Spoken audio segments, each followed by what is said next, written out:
Hi, I'm Guy Armitage, zealous founder and master in AI. Well, I have a master's in it anyway. Join the epic Jennifer Kite-Powell and I on a roller coaster ride through tech, art, social change, Satan's whiskers, juggling family and business. Family's not related to Satan, sitting in cardboard boxes, and if time permits, a little AI on her Tiny Little Victories podcast, available soon on the finest device near you. Hey friends, welcome back to Tiny Little Victories. You are listening to Tiny Little Victories, so don't adjust your podcast dial. Actually, can you guys believe I was saving that for this podcast? Don't adjust your podcast dial. I mean, like sometimes in my head it sounds good and then it comes out and it's not so great. I'm leaving it in here though, because maybe you'll laugh at the fact that I left it in. Anyway, I am your host, Jennifer Kite-Powell, and today's episode is called Guy's Magical Mystery Tour with Guy Armitage. Oh, I'm so excited for this because it is a little bit of a full-on, energetic, creative conversation with who I feel is one of the most creative people I've met. Also, he's technically creative, so he combines technology and art together. And he's also created a company called Zealous, and we're going to talk about that. But one of the things that I have to talk about right now on this podcast is the fact that we pre-recorded Guy's podcast a couple of weeks ago because he was busy jet setting here and there. No, actually, he was skiing with his family in Switzerland. He is Swiss. And he had put his kids to bed. So it was quite late his time. He's in London. And then we sat down to have this conversation. And through this whole entire conversation, he did not once mention the fact that he had a new book coming out. Yeah, a new book coming out. So I'm going to have to talk about the book right now and get you guys all excited. And then while you're listening to him talk, just think like, why did this person not mention his book? Anyway, the name of the book is called Everyone is Creative, 7 Easy Steps to Unlock Your Creativity by Guy Armitage. And you can pre-order it right now on barnesandnoble.com, amazon.com, pretty much all the online book resellers. And even you can add the .uk in that, so you can buy it around the world. And it is available on November 21st, which is the perfect time of year for that holiday gift-giving season that we've all come to love or not love, depending on where you fall on that. But the book takes a look at the idea of the rules of creativity, and Guy thinks that they're very, very simple, and he thinks you can unlock your creative potential, whatever that may be, in 7 steps, not even 10 steps, 7. And Guy believes that everyone is born creative, and he believes that our experiences directly impact our ability to stoke our imagination and let that creativity flow, which is one of the things I love. So you can kind of think of this book as like a manifesto, maybe a part how-to guide, with some playful prompts and exercises.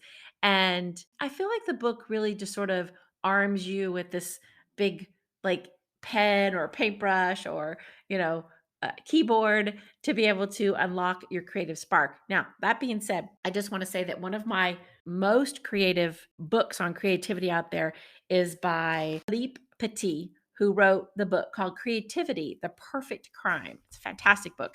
He's a visual thinker, so the book has a lot of drawings about where his thoughts came from. But in 1974, this guy illegally walked between the Twin Towers of the World Trade Center.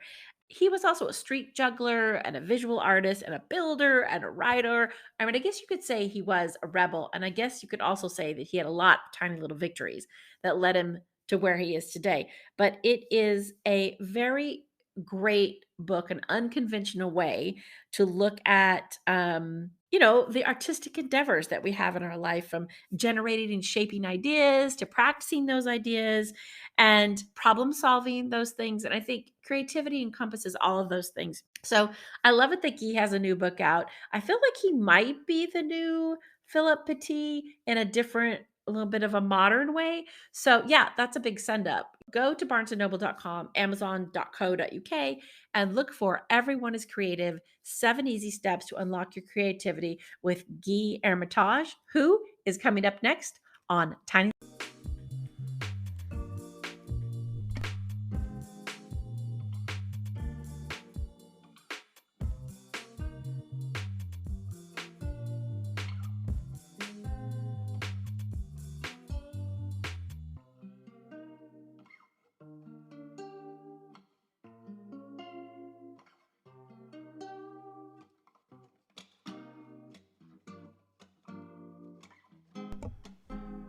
Well, hello everybody and welcome back to Tiny Little Victories. I am Jennifer Kite-Powell, your host, and I have Guy Armitage on the phone with me from London, England. Guy, are you there? I am indeed. Hi, everyone. Hello to you and everyone saying hello back to you. And listen, everybody, I'm just going to tell you something really interesting before the music ends. Yay, there it is we are popping Guy Armitage's podcast cherry right now. Can we say that? We said it. We did. Okay. And I'm a bit tense, but I'm excited at the same time. I love all those little funny comments in there. Yeah, it's nothing to be nervous about, though, right? I think it's just, it is new, but I thought you had done a ton of podcasts for some reason. Why did I think you were like a podcast guru? Why did I think someone else had popped your podcast cherry? I just like to talk, I guess. I've seen that you do a lot of, well, actually, we're going to get back in the Wayback Machine. So first of all, for everybody to know, this is Guy Armitage, and he is the founder and CEO. He owns the whole thing with a company called Zealous in London. And I like to think of Zealous as like creating a better, beautiful world together.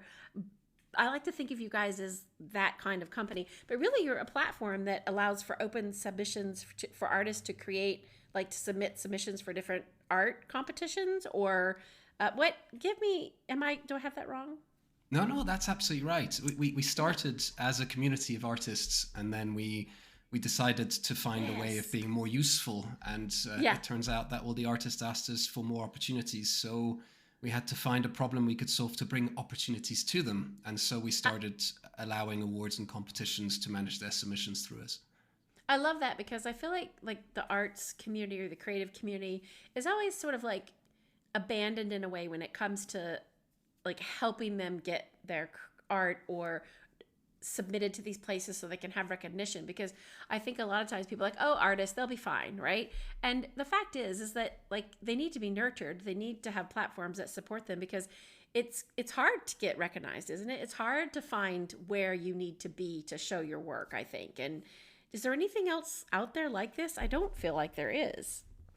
It changes all the time. It feels like I kind of straddle two worlds. The arts is something that's been there since the dawn of time, since we've managed to mark things. And then I straddle technology, which is moving at 1,000 miles an hour, but it feels like the young upstart. So technology-wise, it's moving all the time, and there are definitely services that artists can use. And I think just keeping track of it and understanding what's out there is probably quite hard. It's hard for me, and you can do both sides of it, and it's hard for you. And I think you're right. I think it's just hard to keep up with tech alone as it is. And you and I are like very into tech. But I think an artist, even a writer for that matter, is maybe you're struggling to find all these places to go, because as a writer myself, I'm all the time like all over the place looking for submissions, looking for, open contests or places that are offering contests for short fiction or poetry. And it's like a hot mess in this world. I have not seen one platform to bind them all in the writing world. And, I think it's interesting because I've known you for a really long time, and you were just starting out with this platform back, but maybe I want to say 2009, 10. Pretty close, 2011, yeah. Woohoo! Look at that. I had to give myself some applause there. And, you were so, in London when I met, you were so focused on and so excited about this platform, which you are today. And I know it's changed a lot because of the technology, but what was it like for you, like making this decision to create something that nobody was doing? I'd imagine you got a lot of like, oh, dude, this is not going to happen. Uphill struggle the whole way. Well, you know what Ray Bradbury says, you don't build your wings on the way up, you build them on the way down. So yep, I'm still building them. I'm still going down and building them. But I'm with you on that one. But you are right in terms of starting out. I think there was, in technology, people look for really big exits, and they make sure that they want something that's huge and that's going to have big worldwide impact. But when you look for funding within the creative industries, they say there's just no money in creativity. And that was the walls I kept on coming to in 2011. We kind of self-funded. And then we had to prove to the creative sector that we weren't just trying to be a tech problem that was coming their way. We were actually trying to solve a problem for them. And I think it took 5 years to buy into that space and just to say, hey, you can trust us. Yeah.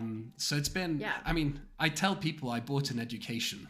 And literally the last 10 Wow. years, I've just been educating myself. And of course, we're making money now and we're kind of going forward. But I'm still learning a lot, and we still have a lot of work to do. Yeah, I mean, I think like I was looking for my clapping sounds, but I didn't get them in time. But now I've queued them up in case you say something else awesome. But I think you brought up two key points here, and that is you had two audiences. You had to convince and get trust from the creative community.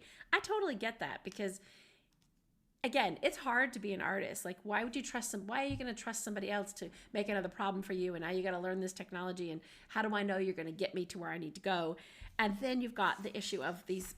I'm so sick of VCs right now. I'm just going to say it out loud. You don't have to, but like they don't ever look at the bigger picture. They just want that dollar, like right from the beginning. So I imagine it's really hard for them to like support the arts or any type of, platform that's all like based on creativity. Creative people, I think, run the world, but yet nobody wants to give them any help, right? It's like, oh, there's no money in that. I think there's tons of money in that. There is tons of money. I think the problem they face is it is so fragmented. So, Yeah, I mean, that's true. and you look at the creative sector, and one of the things that really interested me at the beginning was the fact that we have so many different industries within the creative sector, from art, music, performance, but we're all facing the fundamental same problems. Being seen, being able to sell what we're doing, protecting our rights, which is becoming increasingly important in the age of AI. I mean, we all Yes. have the same problems, but we all seem to be working in silos. And that was one of the reasons Zealous started. Mm-hmm. And what I realized is the reason no one is doing it is because the challenge is huge and people Yeah. speak different languages and have different networks, but essentially they have the same problem. The other thing which I thought was really interesting is the arts organizations, the artists, and then the funders within the creative sector. So in the UK, we have funding, public funding, which is great because it allows the arts to take risks. They all speak fundamentally different languages and they all speak about each other, but they very rarely speak to each other. That's really interesting. Yeah, and we tried, we did a couple of conferences early on where we tried to put panels together where we'd have one artist, one organization, and someone within funding together, and sparks flew. It was great because, See? I yeah, mean, like, because but who else was going to create that environment for that to happen? Because you bring up another really great point, and that is nobody had really even, there's so many varying pieces. I like what you said about different languages, different networks, but they have the same problem, and that's the common denominator. So when you put the VCs or the money people in with these panels, you said sparks flew, but what was it about that? The realization that this is something that can benefit everybody, or that it has the ability to be profitable, or was it a combination of all those things? so we didn't really have access to the VCs. I don't think the VCs would have taken an interest because that's not the kind of conference that they would have gone after. But we had the chair of the Arts Council, which does the public funding. So it was the more is sort of understood and established funding within the creative Okay. industries in the Oh, UK. okay. The VCs, you would usually take an interest in something highly scalable. So they would look for a technology solution. And then you have the alternative side of that, which is the producers who would look for something like, let's say, the next Harry Potter, where they can Okay. create $1 billion off that. But they all, again, speak different languages and often don't speak to each other. Yeah, it's just that not speaking to each other is really interesting because I think we assume that people are talking, but one of the things I've learned by talking to all these people on the podcast and just my experience working with people from around the world, people don't. You'd be surprised. A lot of people don't talk to each other, and then, like you said, you get them in a room, and then these sparks fly. I like that about the UK having that funding because I guess it does allow them to take risks. And are there other have you worked with other countries that you were able to bring in that also have that same setup with the UK arts, or is it just that you're focusing on these conversations inside the UK? I think it's easier in the UK because I have access to these people, but Mm. there are many European countries that have funds available for the creative industries. They're just structured in a different way. And one of the things we're seeing a lot of is money coming from the Middle East. So kind of building their own artists, biennales, and kind of developing their own talent, but also bringing in talent to become almost a destination. A little bit like, and you spent time in France, so if I hear you squeal when I say it, but the idea of the Louvre being in the Middle East, I think the French have a few things to say about that, but it's strategic. It is, and it's smart. And I think you said in the beginning, arts has been here since we were able to get up and, dip our end of our stick in the fire and scribble on the wall, or, just take that rock and draw whatever that was on the wall. And it's so fascinating about the Middle East, because I get a lot of pitches for Forbes from people in this very same area, in arts and sustainable agriculture and ag tech, in all of these areas that, they're investing in that own ecosystem, and you're seeing more and more of that, which I love. And, people, nobody has a stronghold on what art is. I mean, as much as as I love France and live there, it's like, I think it's great that the art world is spreading out as far as it can go. If new talent and new creators are popping up because of this, I think that's a great thing. They probably have slightly more challenges than we have in many ways. Different challenges. Yeah. Yeah, I find it fascinating that art itself brings so many ideas within your own perception of what that means. That's true. That's very true. A lot of people will say, "Oh, art is the Mona Lisa, or art is that Van Gogh that you see on a poster when you go to the dentist's." But art covers so much more. It's the art of creating, writing poetry, as you very well know yourself. I mean, all of this expands. It's about sort of that capturing of human emotion into something tangible that you can share with others. It's an interface. Yes, an interface. And I wanted to, speaking of interfaces, and maybe I'll take people back here, but please just jump in and say, Jennifer, that's completely wrong. But you did an event, or you were part of an event back in, maybe I want to say 2014, at Turbine Hall, right, inside Tate Modern, where Ah Waway was there, the artist Ah Waway, right? So that's correct. He wasn't there, though, unfortunately. Yeah, but it was one of his pieces of art, right? It was... Yes. Oh my gosh, I should have prepared for this a little better. No, it's all spontaneous. No. Well, do you remember what you did? Because you won. Yeah, absolutely. And I have to say, actually, you're the one who egged me to go into that, because I didn't go to hackathons. It was a hackathon. Yes, it was a hackathon where people were locked up in Turbine Hall. And for everybody that doesn't know this, but you need to know this, is like Turbine Hall is the big open space at the Tate Modern in London. Fantastic. So many innovative things happening there. I think they had some robotic fish suspended from the ceiling last month. It's just a mind-boggling space filled with art.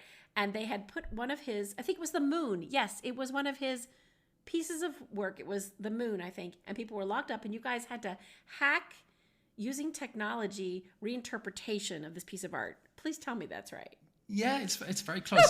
I actually don't remember the moon being there, but I know he showed the moon there. But I think I was a little bit sleep deprived, because they did lock us in there for a little while, so I might have not seen the moon. But essentially, he donated a data set for a hackathon, and the data set was a list of names of students that had died in the Sichuan earthquake. And Ai Weiwei said that the reason why these students had died was because of corruption, and the fact that these schools had fallen down because the raw materials for the schools had been cheaped out on. So he used that list of names, and he shouted them out to remember them as an act of remembrance, but also rebellion. I think that he's good at that. I think he does that very subtly. Yes, and it was 2014. I did find the article, and I just want to apologize, because it's a much heavier thing that you guys were doing politically, artistically, creatively, using technology in that space. And I think it was because he was also dedicated to digital art. Like, that was one of the things he was focusing on, and it cost $8.6 million. It was called The Space. Yes. The victims of the 2008 Sichuan earthquake. That's correct, and it was back to that kind of public funding body. So the space was interesting because it was a partnership between the BBC and Arts Council, And both institutions are quite heavy and bureaucratic, and the space was kind of this almost experiment to try and make digital art more potent and support it better. And that was their launch, and they created a hackathon. It was really fun. I mean, I'm glad you told me to go there, because it was really fun. So, some of the projects were fun. Huh? Well, I love that I remember you talking about it. I'm like, you must go. It was like 150 artists, and there was a moon there, because I'm now remembering that Ai Weiwei and Olafur Eliasson did a digital artwork called Moon that was loaned to the Tate for that event. So maybe it was just that piece of art was in there when you guys were doing that. It's funny, you were tired and you don't remember, but I should have had some sleep. You should have had some sleep. But like, you actually came up with the best representation. Like, you won. And yeah.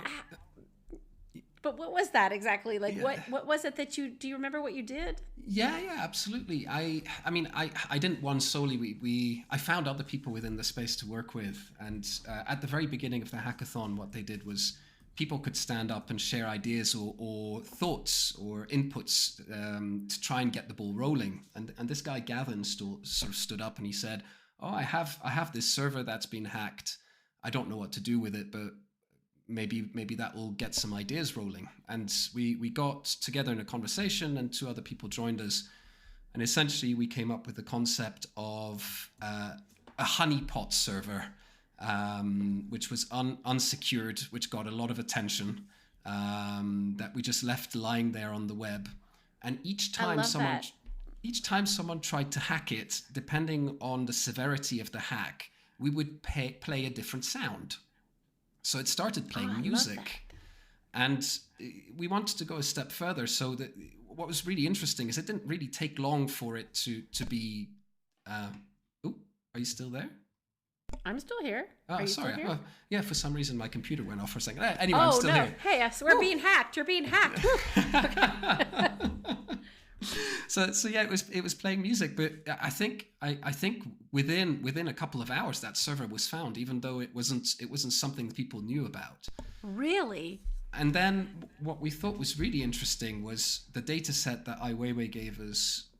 Every time we got hacked from China, we would reclaim one of those names and show it on the screen as a way of saying, this is because people are hacking from within China. It's an act of revolution against the Great Chinese Firewall, and we are reclaiming a name because of that. And that was the project in a nutshell. Yes, and you know what? I have to just say, while you were talking, I went and looked it up again for everybody out there, and I'm just gonna pretend like this is like a little like special report. So basically, that project that you did where you were hacking this, and you were getting hacked. The project was called Echo, $ECHO, right? Yeah, that's right. And the site project produced the name of one of the 1,000 of victims from the 2008/1 earthquake every time a Chinese hacker hacked your site. And your site that you guys created with this person had received 70,000 hacks in just 20 hours. Yeah, it was insane. And one of the things that Guy Armitage said, the person that you're listening to today, was what's fascinating is it sounded like a heartbeat. We were constantly being hacked. That's amazing. And what was really interesting is because we were coding whilst we were listening to that. I mean, we were actively doing it as we were being hacked. We were listening to the sounds, and there was this synchronicity, as you said, the heartbeats. There was this definite synchronous sound, which must have been crawlers or spiders looking for a way in. Visual. Yeah, it's so amazing. And then occasionally you'd have something completely asynchronous, something that just stuck out like a sore thumb. That would be a completely different sound. And you'd think, a human's got involved now, or that's interesting. The spider might have told someone, hey, this is unsecure, and now a human's jumping in and trying to hack this server. And halfway through the event, we got an angry phone call from the hosts of the server going, "What are you doing?" I think there were a couple of expletives, But what are you doing? You're being actively hacked. You've taken down the firewall. This is dangerous. We could be doing something that's illegal. Why are you doing it? So we explained it was a piece of art, and they gave us a few more hours. But I don't think we could have gone for much longer. It's a piece of art, so we're just going to give you a few more hours. And one of the things you said in this article also was you said the aim of the project was to show another side of hacking. And normally hacking is painted as a negative act, like against online security. But, you had said hacking can be viewed as a form of challenging a state's suppression of information. And you actually said we wanted to challenge people. We wanted to challenge people why they're hacking. And I think people probably don't think that is also an example of, against government repression. And the idea that you could hear the difference by what you created in like an artificial intelligence, like a spider, like the sound of that versus a human coming online once it had been notified. It's so matrixy, like if you think about it. And I actually see here that your team, we want to do a shout out to your team, included the generative artist Ron Harema, the developer Marco Samuli-Creeves, and Gavin Clark, who was head of Flash at Special Moves. And you guys only had 24 hours and none of you knew each other before. And you created the winning piece of art and made a political statement about hacking. I mean, come on. That's remarkable. And can I add something to this? A tiny thing. Oh, yeah. Ooh, yay, yeah. Applause. That wasn't what I was expecting. Good job. Okay. Add one big thing if you'd like. It's a very small thing, but it was an absolute pleasure. We had little rolly chairs that you had with the tables, and the Tate Modern has this sort of massive ramp into this massive space, and we managed to bring the rolly chairs up the ramp and roll the whole way down. It was damn fun. So there's two big memories of that day. I love that. It's like sledding down a cement hill in the Tate Modern. Yeah, sleep deprived. I didn't see a moon, but I slid down it. That's so funny because the moon probably was there like in the room somewhere, but I would imagine you had no sleep. I love those memories, and I don't know that like if anybody's like, oh yeah, the Tate Modern, that'd be so cool. They wouldn't let you ever do that now. Like you couldn't take a rolly chair and roll it down the ramp in the middle of Tate Modern in Turbine Hall. I think they've learned. They've learned like these three hackers, no way are we letting them come back in. I do think it's interesting that you justified it to this person who was swearing, like it's a piece of art. So they gave you a few more hours. And you guys won something like 4,000 pounds, I think, for that sleep deprived weekend. Yeah. Yeah. And it was money to try and make another project. So we actually stayed in touch, and the team got together to do another proposal. It was quite hard because, as you said, we didn't know each other. We kind of had 24 hours together, and then we were told to think really big and come up with another project, and we did. We came up with another proposal, which never saw the light of day. I think we thought a little bit too big. But it was really interesting to spend time with these four people and go through a project proposal. And after that, I think we kind of lost touch, but it'd be great to kind of get them back together. Yeah, you guys should do a reunion. That was in 2014, so 2024 would be 10 years since you guys hacked for art. That's true. Yeah, that'd be great. And actually, what could be also interesting, I'm all full of ideas, is it has been 10 years, but my God, how much the political, governmental restrictions on art and media have escalated in 10 years later, right? First of all, we haven't even touched the fact AI. I mean, what would a hackathon, hey, here's one. What would an art hackathon look like today, 10 years later? Like what would be the technology people would be maybe bringing to this 20? I think this hackathon needs to happen again. So can I say something? It'd probably look very similar. It sounds strange for me to say that. You'd be able to do a lot more in a lot less time. But one of the projects that I thought was incredible, and I actually thought deserved to win, was I don't remember who the artist was, but basically he took two model heads, like fashion models from inside a shop, and he projected Obama and he projected Putin on the two of them, And then he got them to speak each other's speeches. So he translated Putin's speech from English, from Russian to English, and one of Obama's speech. And then he got them to speak each other's speeches. So there was already an element of AI. It's always been present. There's always been an interest in it. I mean, I studied it in 2004, and I couldn't get a job because people thought I was insane. And when I told my people in the sort of French side of Switzerland where I'm from, and I'd say AI, they'd go "aye," as in ouch. Aye, yes, like a good French person would. Aye, hurts. So we've come a long way. We have come a long way in how everyone understands AI is going to have an impact on them. But actually, AI has been here since the 60s. I love that you. Yeah, I love that you said that, because you're right. 10 years ago, it was still a thing, but you noticed that people thought. Jamila Knowles, who was also on this show, said the very same thing. Like, she had been studying AI a long time ago, and everyone was like, "What? You're just wackadoodle." Exactly. We were the insane ones. Yeah, but you guys were ahead of the pack, and I think you're right. I see that it was a second place win, though. The Barack Obama Vladimir Putin 3D projection using AI was trying to prove that all politicians sound alike. And it was really good. And I know we're going to go back to AI, but I just thought, since we're on this subject, the other ones that were like runners up were a child's windmill that moved according to the data it received, and a robotic lobster that read depressing tweets out loud. I love that lobster. I wanted to take it home at the end of the night. You could pet it and it would read depressing tweets. I don't quite. I don't know what the use case for this is, but everyone needs a depressed lobster in their lives. I think so. And actually, now looking at the state of Twitter, I kind of feel like it would maybe be good now to bring a lobster out to have it read depressing tweets. It'd be reading like all of the internet, basically. I don't think it would have enough lips to read that many tweets. No, it wouldn't. It would need like a whole boat of lobsters to be able to do that. Also, it would have to pay for the API, wouldn't it? Oh, it would have to pay to get also the blue Twitter checkmark too, the verified checkmark. Yeah, so it probably wouldn't do it.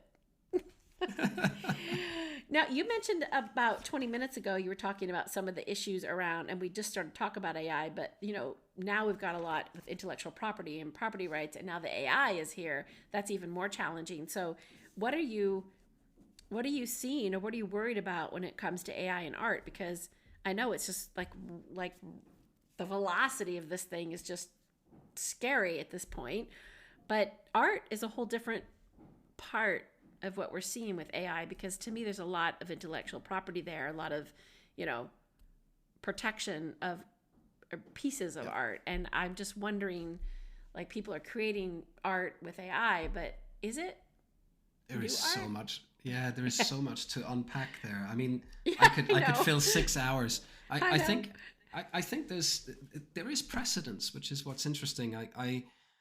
Gutenberg, the inventor of the printing press, is what led to copyright and what led to people protecting their printed works, because they were so worried that what they were writing by hand was going to be plagiarized, and then they would lose control over their works. Yeah, so true. We're facing a Gutenberg moment, really, which is we need to find a way of having the benefits of AI, because obviously AI is a powerful tool to create and allows us to do things faster and get inspiration from things. But we need to make sure we protect the artists whose data is just being shoveled into these learning algorithms. And we need to reinvent intellectual property law to do that. I mean, why are we allowing learning models to copy all books and copy everything without paying the artist royalties? Sorry.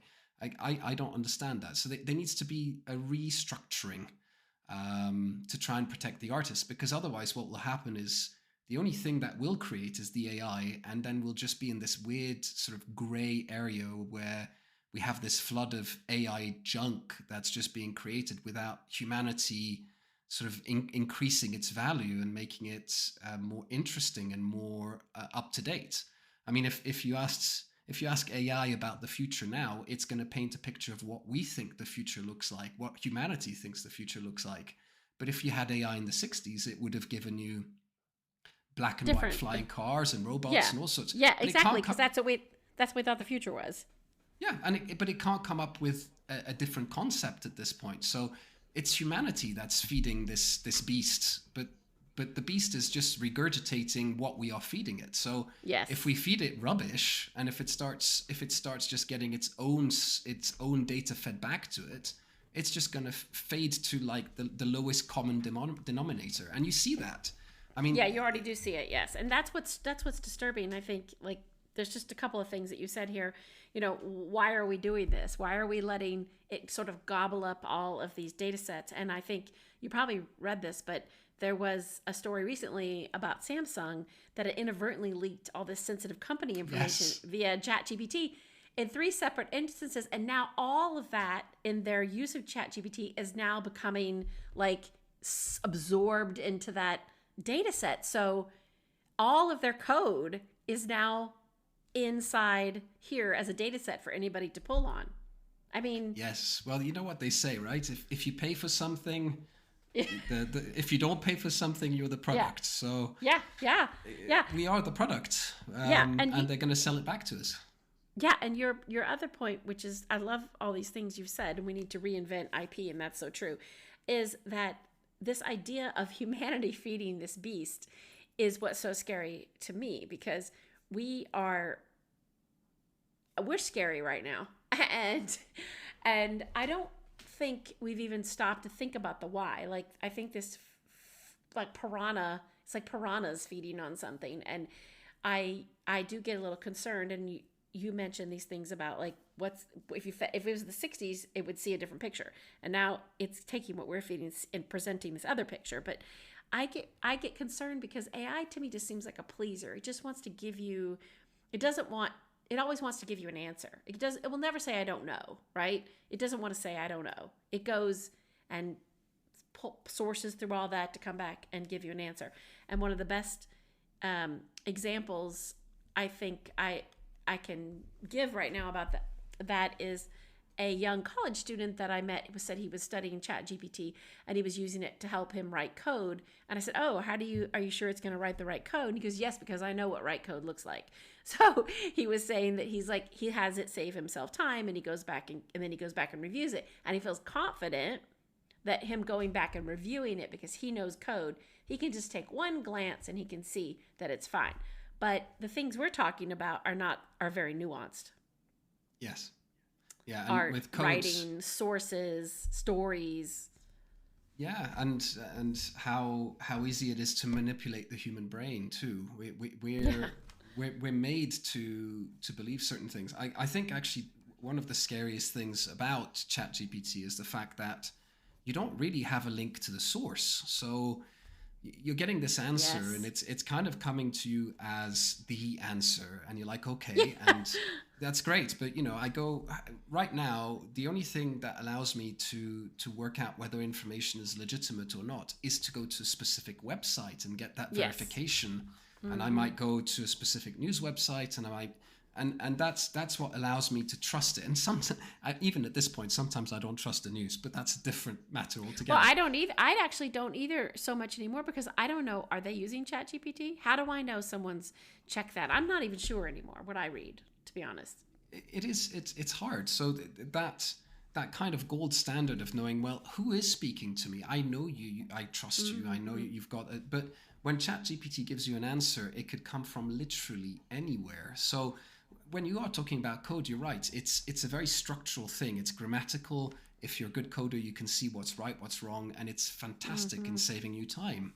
But ultimately, if it's not about that, if it's just asking for information, then it's opening a door to the unknown, and the unknown it could be a utopia or it could be a dystopia. It can be either. It's like an upside down world. It opens up this sort of surreal portal. I think there was some research or an article also, I'm not sure if that's real, but it was saying that it didn't want to give a wrong answer. So it would just go pull things together that sounded good. Like they even had sources, reference sources. And when the reporter went back and checked the reference sources, they never even existed. He actually knew some of the authors, and they never even wrote those books. Yeah, I think it's not. What I think is fascinating is it's not that it doesn't want to give a wrong answer. It doesn't have a sense of ethics. So we tend to talk about AI like a person, but it's Oh, a bit that's a of good way code. point. So Yeah. so actually, what ChatGPT is doing is it's doing what we told it to do. And Mm-hmm. it's kind of this subservient thing that we've trained, and we don't quite know where things are coming from, and that's what makes the AI so interesting, the fact that you have this black box and you feed it things and it comes back with interesting results. Why But are we so fascinated with that as humans, though? Why do we?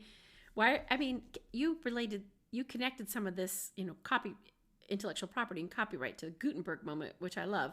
But what is it about human nature that we're so curious that we're not even looking at what the consequences of this 10 years down the road? Oh, I don't think people are. the bridge between creation and destruction is only an inch apart.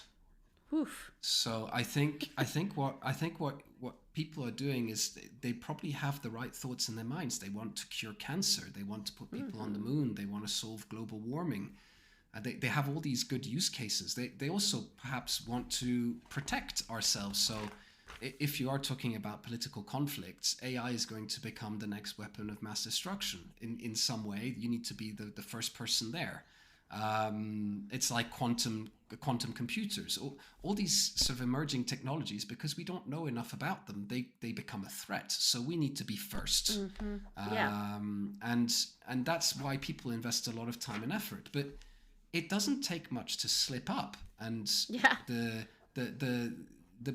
kind of bridge, you have that kind of element of a sort of souped up capitalism, which is Yes. all about, hey, I don't have a problem with capitalism, by the way. I think it works. But when you go to the extremes, when you go to like, well, we need 60 time return on our investment, and these are the 10 things that we need, and someone is holding the purse strings for someone else who might have the right intentions.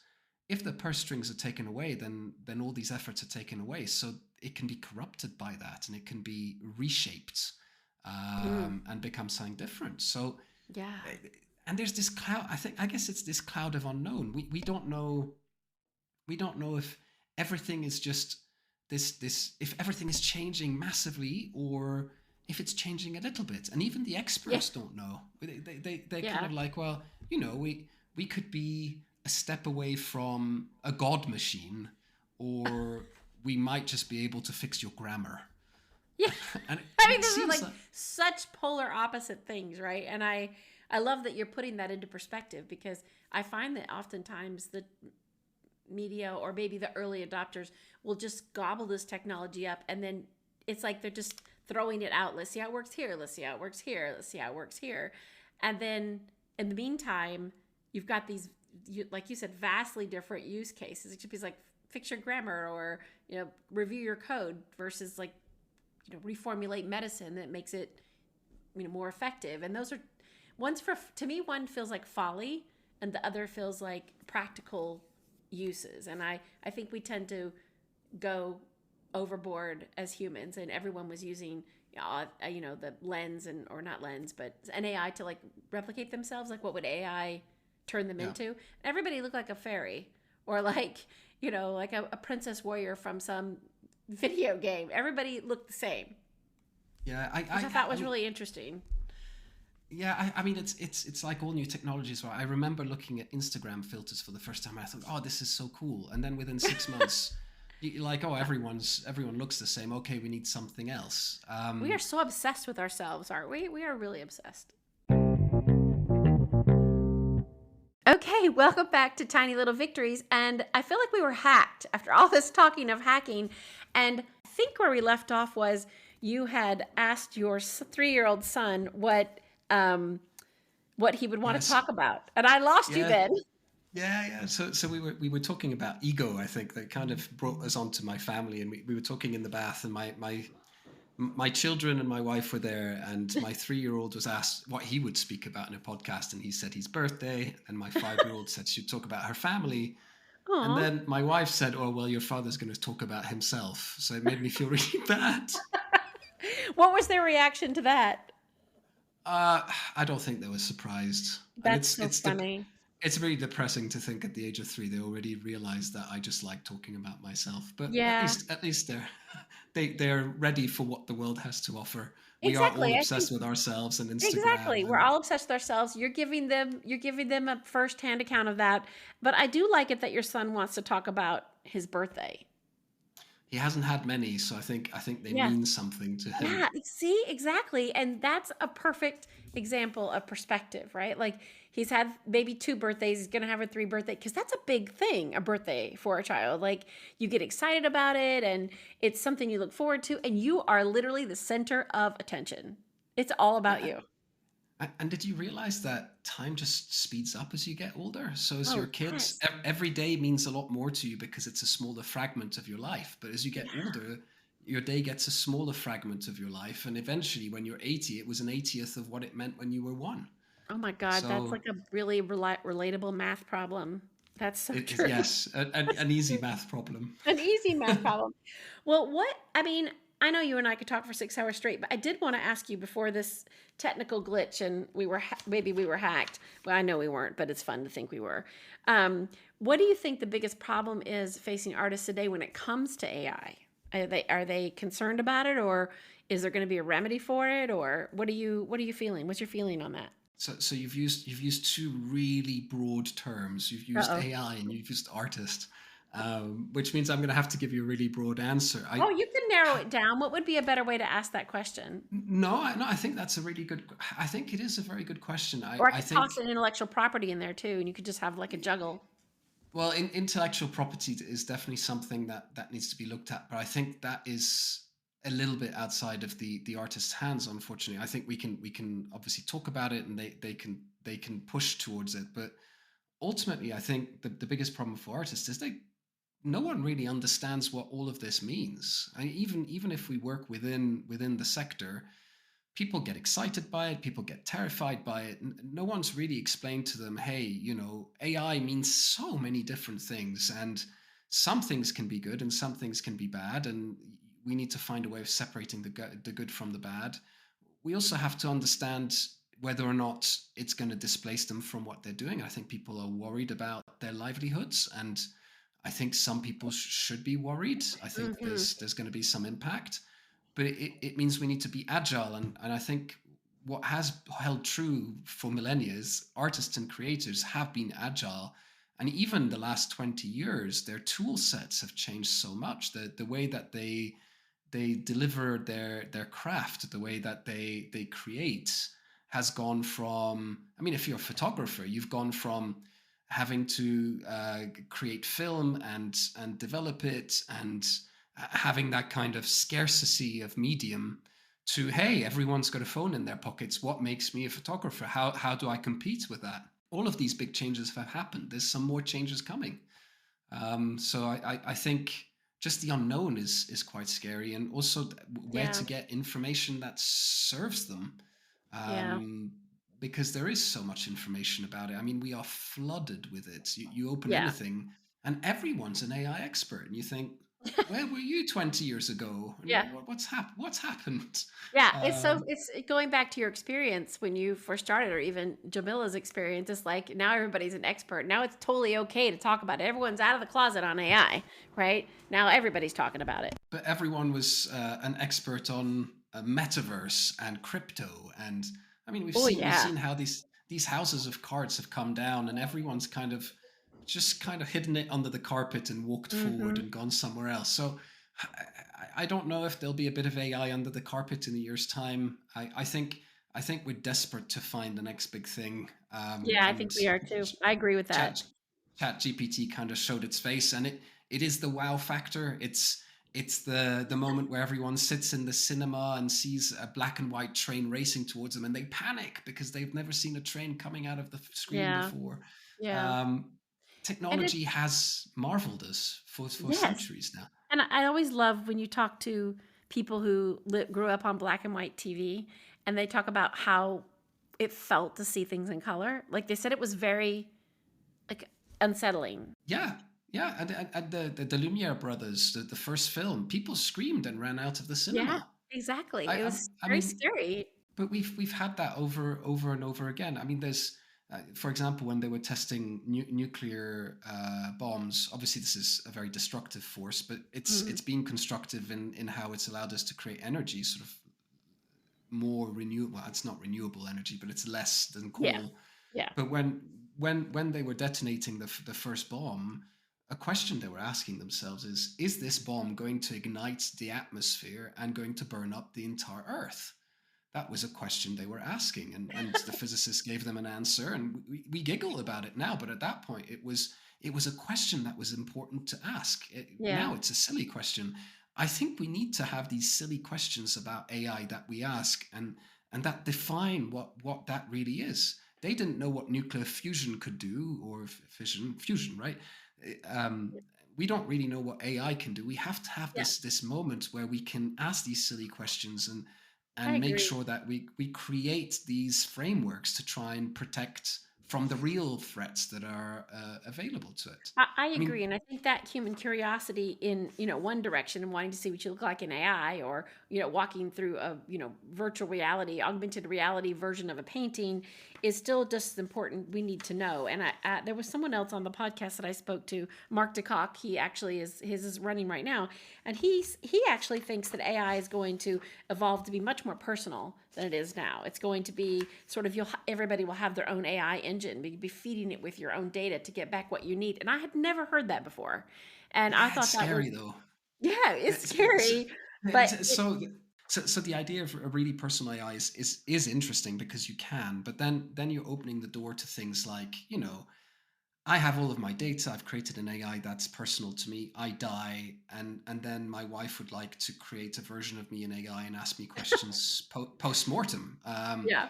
And basically, Is that a Black you're Mirror saying episode? Feels like a Black it, Mirror it, episode. Yeah. yeah, we're not that far away from this No, we're stuff. not. We're not that far. No.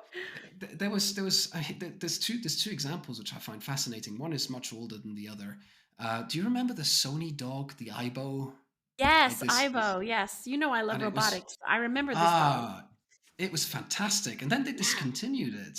And when they discontinued it, there was this massive like uproar because these people had fallen in love with their robot dogs and they wanted to keep it alive. And Hmm. there's this crazy black market for robot parts because they Really? were and people were going into depression because they were losing their dogs and they couldn't do anything about it. And that's happened recently where people had created this kind of personal assistant.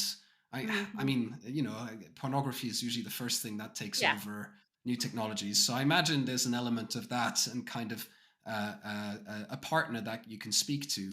But they did an update, and someone committed suicide because after the update, Oh, the I read about that. It was so sad.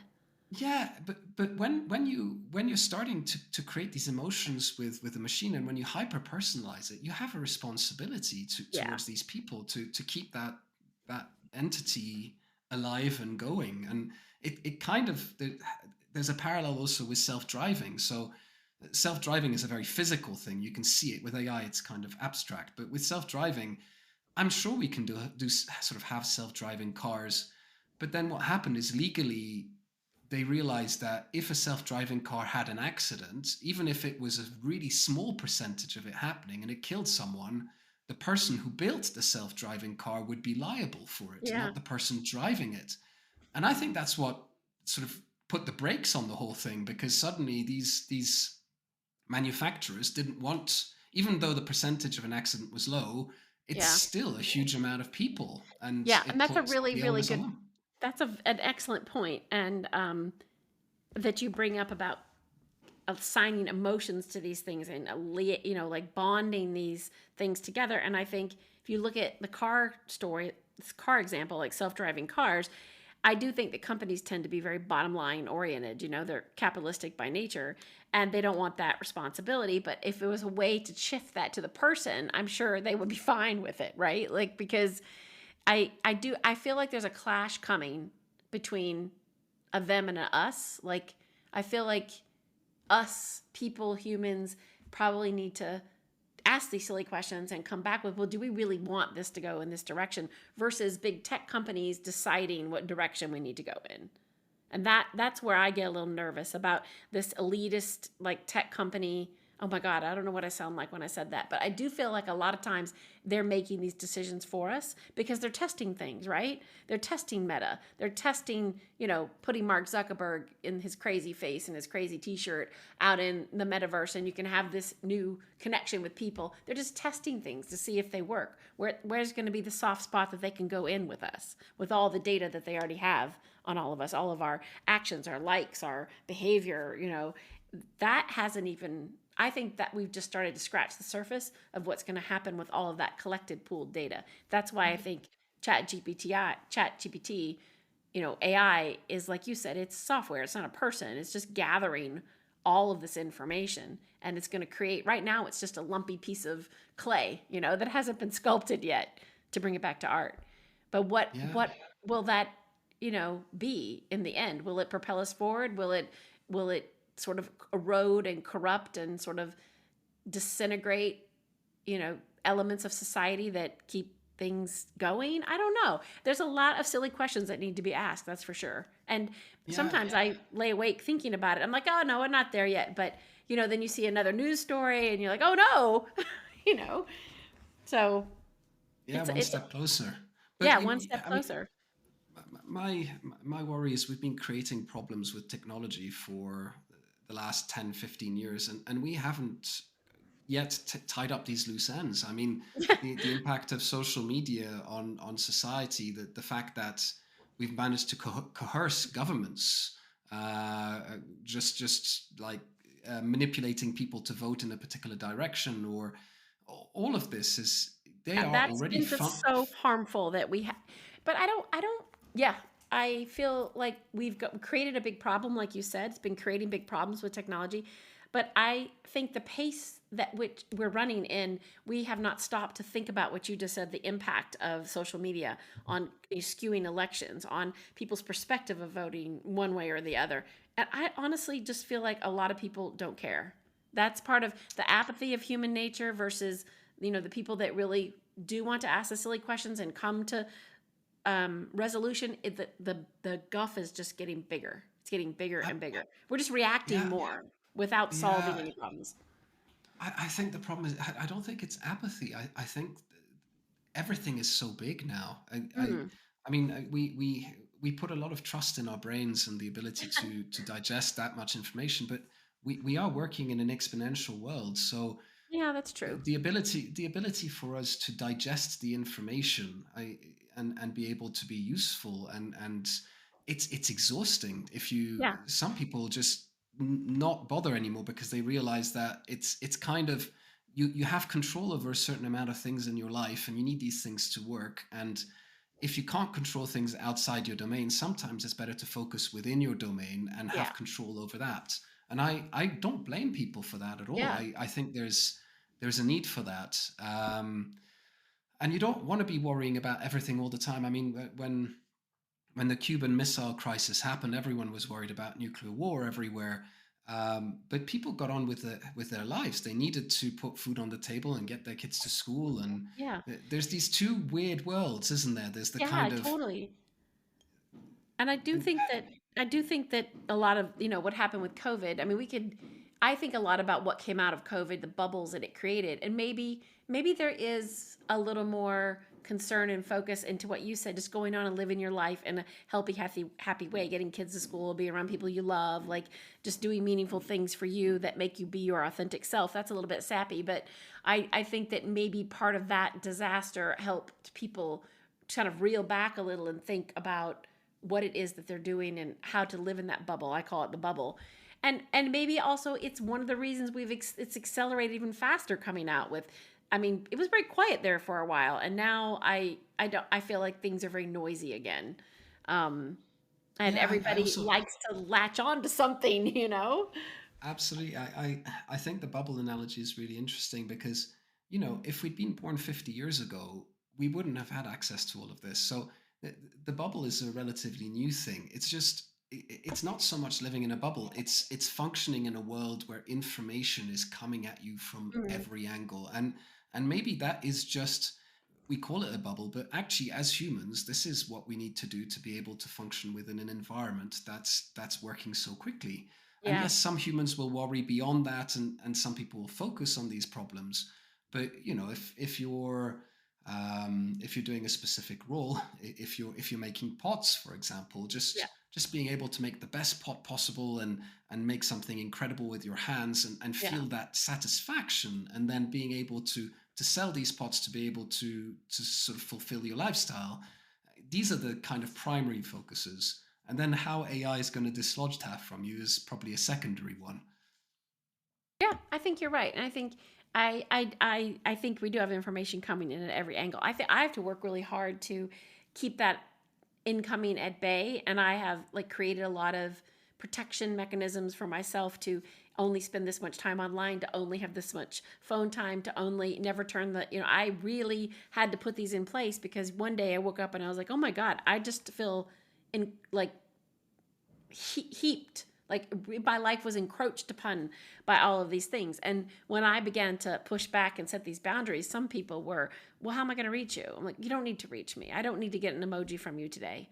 And although I appreciate the sentiment, I also know that I feel better and more at ease having quiet time away from that incoming information where it's basically shut down at a certain time. I keep a running list, my app does. My app does. And also I do in a notebook. But says, okay, you know what? I'm done. I've gone over my limit for the week and it's already Wednesday. So I'll be catching up on all my New Yorker reading or in the garden or, tending to my bees or, petting my dog. And that actually feels like better choices for me than checking an account, something online. I didn't And think that's it would ever, because but it really does. your whole human evolution, everything that makes us who we are today, the millennia, that is what mattered to us. It Yeah. was being able to forage, find food, Yes, yes. procreate, all of this is kind of built into who we are. We can't Yeah. remove that from our biology. That's what makes us happy. And the Yeah. technology element has only really showed its Yeah. face in the last 20, 30 years. I mean, I still feel young. I'm probably old now, but well, I mean, I had email when I was, what, 13, 14? Yeah. Social media wasn't something new. Social media You was had pretty email. I didn't excited. have email until I was a grown ass woman. So a few years after me then. So Just way, way far after you. Yeah. I mean, like I didn't have, yeah. And I think it was quieter then. I do feel like my mind was quieter.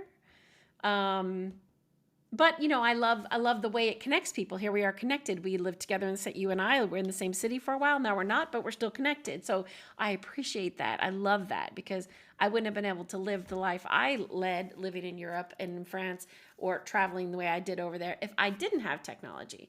So I think there's good and bad sides of everything, but I do feel that the noise level is quite high, and this was the only way I could turn the noise level down, and I love it. It feels great. Like it feels great just to stop and walk away. Some days I don't even know where I put my phone, and I find people like, well, how do you what? I'm like, yeah, I don't know. I left it in the garden. I think I'm not sure, and that sounds like heaven.